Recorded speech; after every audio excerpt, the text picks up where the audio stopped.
Things have completely flipped upside down as SpongeBob and Patrick, the goofballs of Bikini Bottom, have now transformed into brilliant masterminds. But instead of making things better for Bikini Bottom, their newfound intelligence only makes things worse, bringing problems you never saw coming. Gone are the carefree days of jellyfishing and flipping Krabby Patties. The trouble is now bigger than ever, but this time not because of their childish antics. When you pay attention to how a bit of an IQ boost completely changes Patrick's character, you realize just how wild things can become. We get a taste of this reality in the episode where Patrick accidentally falls off a cliff and literally loses his head, which is later replaced by a genius head. I don't know how that works, but yeah. As Patrick's intelligence increases, he starts to feel more detached from his friends. He becomes too intellectual and dismissive of others, especially SpongeBob. But in this new scenario, it's both Patrick and SpongeBob that get brainy. And like any great disaster, it all starts with an accident. Sandy's been working on a new invention. Something big, something mind-blowing. A machine that's supposed to boost brain power to insane levels. The machine just can't seem to work yet, and Sandy's off to do some research to improve it because, you know, she's a real genius. And the duo's left to house sit with clear instructions. Y'all can touch anything, just not this new here device. Sure you can handle all that, SpongeBob? Your beloved tree dome is in my capable hands. Simple enough, right? But of course, nothing in Bikini Bottom is ever that simple. Patrick's the first to get bored with the machines they are allowed to touch. He's not one for patience, especially when there's a shiny new machine sitting right there, begging to be toyed with. And SpongeBob is not exactly the voice of reason either. Sure, he's hesitant, but when Patrick pushes him,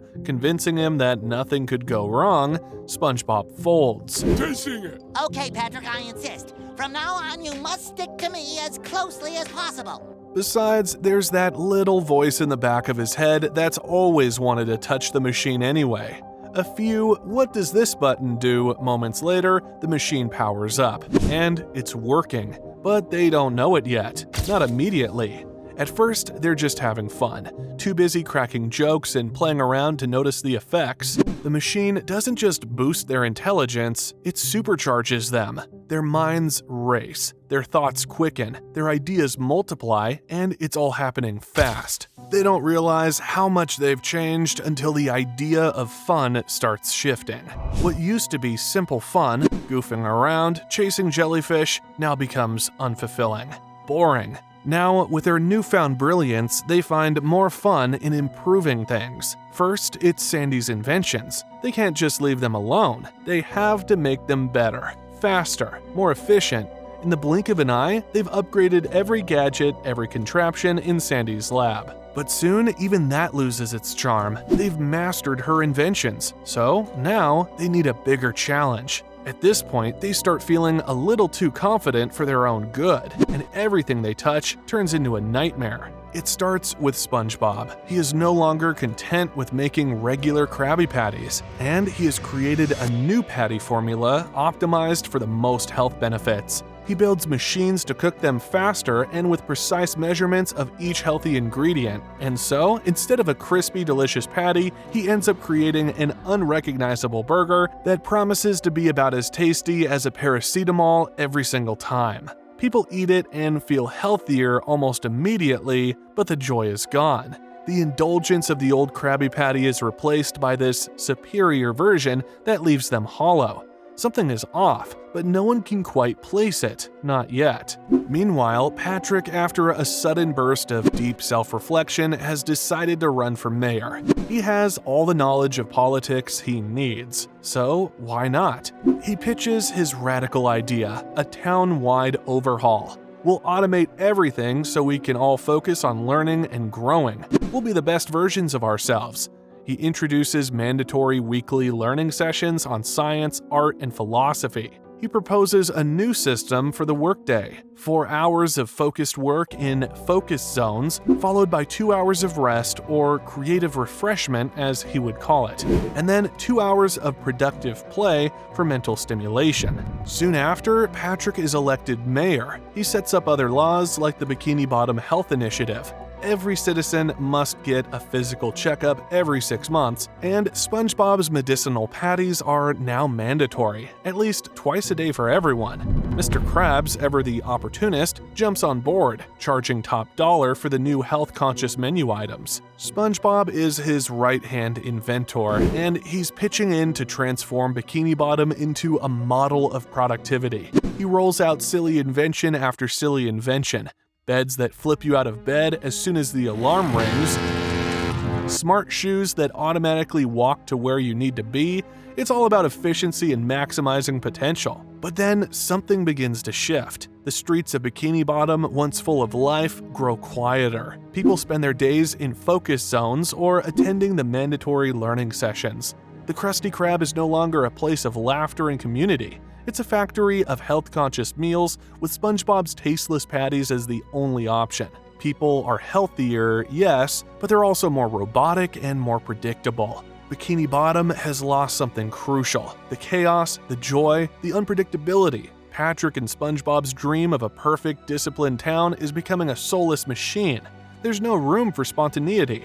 No room for the simple pleasures that once made Bikini Bottom feel alive. The mandatory productivity, the constant cycle of focus and rest, and the push for intellectual and physical perfection get mentally taxing, and the residents start to feel it. It's a utopia, yes, but one that's stifling. The fun has been replaced by endless self-improvement, and for the first time, they realize they miss the messiness of their old lives. Everybody bore with it through gritted teeth, but then the unthinkable happened when one day, Larry the Lobster was caught saving another fish from drowning at the beach, ironically, during the creative refreshment period. This counts as work since Larry is a lifeguard and Mayor Patrick's enforcement is swift and merciless. So Larry is thrown into productivity jail for violating the creative rejuvenation period.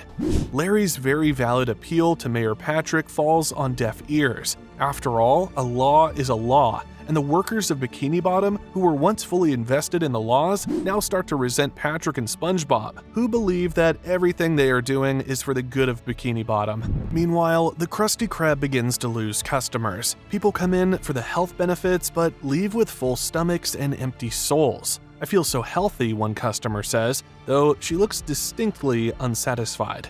"But I'm pretty sure I just ate a garden." Mr. Krabs is furious. To add to this, the discomfort of the machines that SpongeBob and Patrick promised would make their lives easier starts to be a heavier weighing issue. The citizens are growing increasingly frustrated with their new, better existence. Something has to be done. Meanwhile, Sandy, who had been off on a research journey, returns to the town to see this utter chaos unfolding. Her heart sinks as she quickly pieces together the problem. SpongeBob and Patrick must have tampered with the machine. But as Sandy looks around, she knows there's no way she can undo what's been done, but it has to stop. She needs a plan to return SpongeBob and Patrick to their original selves, so she hatches a plan with the rest of Bikini Bottom. The idea is simple: bait SpongeBob and Patrick with something irresistible to their pumped-up egos, a competition. But this won't just be any competition. The real goal is to get SpongeBob and Patrick to remember that the ideal life isn't just about order and productivity, but also fun and whimsy. And the perfect bait for them to bite is the title of Mayor of Bikini Bottom. So rumors begin to spread like wildfire. Did you hear? People think SpongeBob should be mayor instead of Patrick. After all, he's the smarter one and the one with the inventions, right? Could it be true? Is there some truth to these claims? Patrick's pride takes a hit, and the duo immediately start plotting to prove that they are smarter than the other. Neither of them can let the other take the title of mayor. It's time to show Bikini Bottom who's really in charge.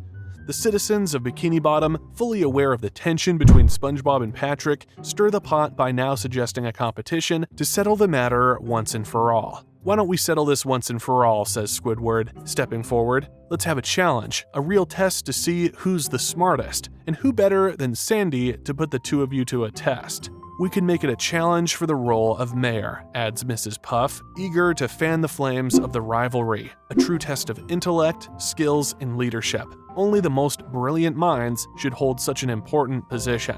And just like that, the bait is set. SpongeBob and Patrick, unable to resist the challenge and eager to prove who should lead, immediately agree to compete. Their egos can't allow the other to take the crown. It's time to prove who's truly the most deserving to be mayor. The competition is set up in Bikini Bottom's central square and in 3 challenges. The first challenge seems simple. Catch jellyfish and convert their energy into electricity. They jump into action, studying the jellyfish's movements, plotting them on a grid, and trying to predict where each one will go. But the jellyfish are too spontaneous, too unpredictable. Hours pass, and their precise plans fail as the jellyfish slip through their failed traps. Both are frustrated, realizing they've been overcomplicating things. They could catch jellyfish quite easily before, so why can't they now that they are even smarter? As time runs out, they decide to abandon their rigid methods. They pick up a simple net and run around chasing the jellyfish so they can figure out how to make electricity. And not only are they successful this time, they also have fun. Still, their eyes are on the prize, and it's time for the next challenge. The next challenge takes them to the sandy shores of Bikini Bottom for a sandcastle showdown. The sandcastles must be structurally sound and pretty to look at. SpongeBob and Patrick meticulously measure, write notes, and calculate to prepare for building. But as both of their castles form, they look too similar to the point that they start to accuse each other of copying. SpongeBob tweaks the details, but the more he tries, the more it mirrors Patrick's. Patrick does the same, tearing down parts of his castle to make it different, but it still looks like SpongeBob's. Frustrated, they realize they've lost the joy of creating while chasing perfection, so they ditch the calculations to build a simple, charming sandcastle and move on to the final challenge, which is to recreate the original Krabby Patty and figure out the secret behind it, but without using the formula. They must figure it out by analyzing a perfectly made Krabby Patty, and that is their only clue. Without hesitation, they start by carefully examining the Krabby Patty, inspecting its layers, and trying to break down the science behind the perfect burger. But then SpongeBob starts to catch what's going on. Hey Patrick, the real secret might not be in the ingredients. What if the secret is in the experience of eating it, the fun part? They take a bite of the original Krabby Patty and savor it. The flavors hit them immediately, and they get to work recreating it the regular old way. The Krabby Patty reminds them that being well-rounded requires creativity, spontaneity, and also fun. They decided that they just want to go back to having fun and leave the title of mayor to someone else. It was becoming too much work for Patrick anyway. So they make their last invention, a machine that will return their brain to its original state. Sandy is running the town now, while preparations are being made for a new mayor to be elected. In the meantime, she's helping to return Bikini Bottom to where it once was, and after a while, it's back to its usual rhythm. The robots are turned off, the overcomplicated systems dismantled, and the Krusty Krab goes back to being fun and full of soul. And so, Bikini Bottom learned an important lesson. Sometimes the smartest thing you can do is just be yourself. Click on the screen for other Bikini Bottom what-ifs and comment your favorite what-if in the comment section below. See you next time.